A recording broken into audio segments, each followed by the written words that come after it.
We went to just under 400 people. We had 400 responses rather, of which just over 300 were advertisers, agencies and marketers, and 85 were senior radio station personnel. What I thought was interesting was that there were some things that were common, but there was also quite big disconnects, and the disconnects were about integration with other media, particularly social media.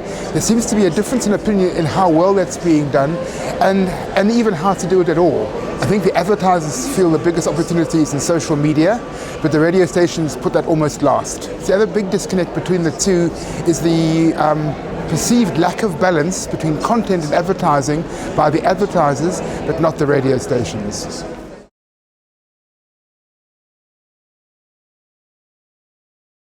No, there's two components to that. The first is that there's a lack of good research, or research that people believe. I don't think there's a lack of research, people don't believe it.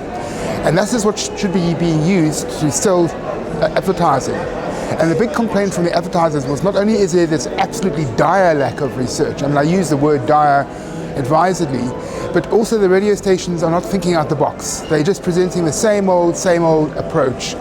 And it reflects in the performance scores. Everyone's rating of radio's performance, although they see it as an effective medium, is not great.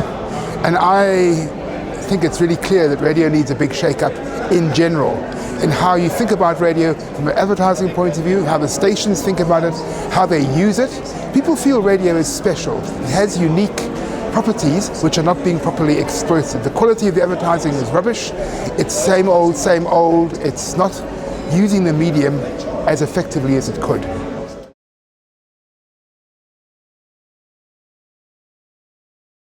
Yes, I think that's a very big part of it, and I think any of the other research that's around is being done by the radio stations, and advertisers therefore think they've got an axe to grind that may not be credible. So yeah, I think there's a lack of focus on the person who is listening to the radio. We've got to remember it's ordinary people, and almost everyone listens to radio at some point in the day.